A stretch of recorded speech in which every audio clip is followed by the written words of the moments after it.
नमस्कार, मेरा नाम है डॉक्टर पुरु धवन और आज इस वीडियो में बताऊंगा कि किस तरह से स्मोकिंग आपको पैरालिसिस का शिकार बना देती है।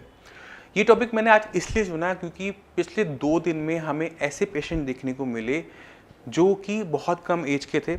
एक 25 साल का था, एक शायद 28 साल का था, दोनों मेल थे। दोनों की बस एक दिक्कत थी कि वो स्मोकर्स थे और ऐसे स्मोकर्स थे कि दिन में वो 10 सिगरेट या 20 सिगरेट वो स्मोक कर रहे थे। अब जब हम देखते हैं कि ऐसे स्मोकर्स वाले पेशेंट आ रहे हैं तो आप चाहते हो कि और कोई ऐसा शिकार ना हो, तो इसी वजह से इस वीडियो को मैं आज बना रहा हूँ। तो आज हम जानेंगे कि किस तरह से स्मोकिंग पैरालिसिस का शिकार बनाती है। तो जब हम सिगरेट स्मोक करते हैं तो हम किसी चीज़ को जला रहे हैं और हम किसको जला रहे होते हैं? हम तंबाकू को जला रहे होते हैं। जब हम तंबाकू को जलाते हैं तो तंबाकू के अंदर जो निकोटीन है वो निकलता है, वो हमें अच्छा लगता है, हमारे ब्रेन को बहुत अच्छा लगता है और हमें इसकी आदत लग जाती है। मगर इस निकोटीन के साथ साथ उसमें और चीज़ें भी आ रही हैं, कार्बन मोनोऑक्साइड भी आ रही है, कार्बन डाइऑक्साइड भी आ रही है। अब जब इतना सारा धुआं हमारे फेफड़ों में जाता है, हमारा जो निकोटीन है हमारे ब्लड में जाता है और बहुत सारा ऐसा केमिकल है जो हमारे ब्लड में पहुंच जाता है। इसकी वजह से क्या होता है कि हमारी जो आर्टरीज होती हैं, हमारी जो हार्ट की आर्टरीज हैं या फिर हमारी ब्रेन की आर्टरीज हैं, उनमें कॉन्ट्रैक्शन होनी शुरू हो जाती है और उनमें क्लॉट फॉर्मेशन की जो प्रॉपर्टीज़ हैं वो आनी शुरू हो जाती है। इसी वजह से जितने भी स्मोकर्स होते हैं उनमें हार्ट अटैक आने की संभावना किसी नॉर्मल इंसान से 10 गुना ज़्यादा होती है क्योंकि वो स्मोकिंग कर रहे होते हैं।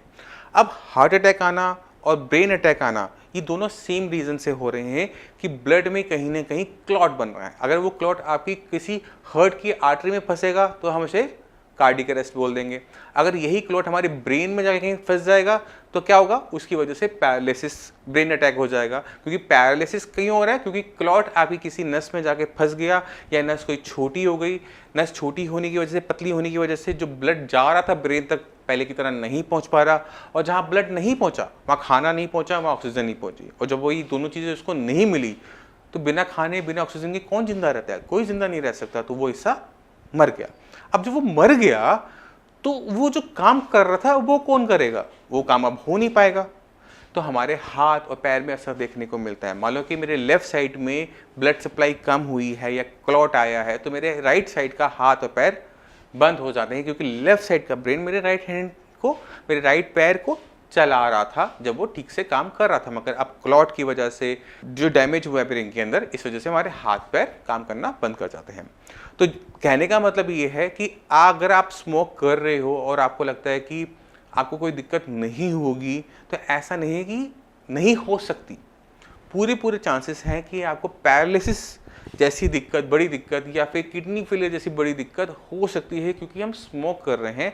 और स्मोकिंग के जो साइड इफ़ेक्ट्स हैं वो ना सिर्फ हमारे लंग्स पे, हार्ट पे देखने को मिलते हैं, हमारी बाकी बॉडी के ऑर्गन्स को भी देखने को मिलते हैं। तो मेरी आप सभी से रिक्वेस्ट है कि अगर आप स्मोकिंग करते हैं तो अपनी हेल्थ के साथ खिलवाड़ ना करें। वैसे ही हवा में इतना पॉल्यूशन है, स्मोक करने की ज़रूरत ही नहीं है। दिल्ली जैसे सिटीज़ के अंदर तो इतना पॉल्यूशन है। अगर आज की मैं बात करूँ, अभी मैं FM पे सुन रहा था कि दुनिया की सबसे ज़्यादा पॉल्यूटेड सिटी कौन सी है? पता है आपको? दिल्ली। तो हम अगर दिल्ली में रहते हो, दिल्ली के आसपास रहते हो, तो पॉल्यूशन में तो आपका वास्ता बचपन से ही पड़ जाता है। फेफड़े वैसे ही ख़राब हो रहे होते हैं, लंग कैंसर की जो बढ़ता जा रहा है, माउथ कैंसर बढ़ता जा रहा है। तो इस चीज़ को छोड़ दो, जिससे आप अपने आप को, अपनी फैमिली को किसी बड़ी दिक्कतों से बचा सको। अगर आप या आपकी फैमिली में कोई पैरालिसिस का पेशेंट है और वो काफ़ी लंबे टाइम से पैरालिसिस का इलाज ढूंढ रहा है और नहीं मिल रहा, तो मैं चाहता हूँ कि आप इस चैनल पे जितनी भी वीडियोस हैं एक एक करके देखें, क्योंकि इस चैनल के ऊपर मैंने क्या खाना है, क्या एक्सरसाइज करनी है, किस एक्सरसाइज से क्या फ़ायदा होगा, वो डिटेल में बना रखा है। अब इसी के साथ आप सभी से मैं चलने की आज्ञा चाहूँगा। मिलते हैं अगली वीडियो में, तब तक के लिए नमस्कार।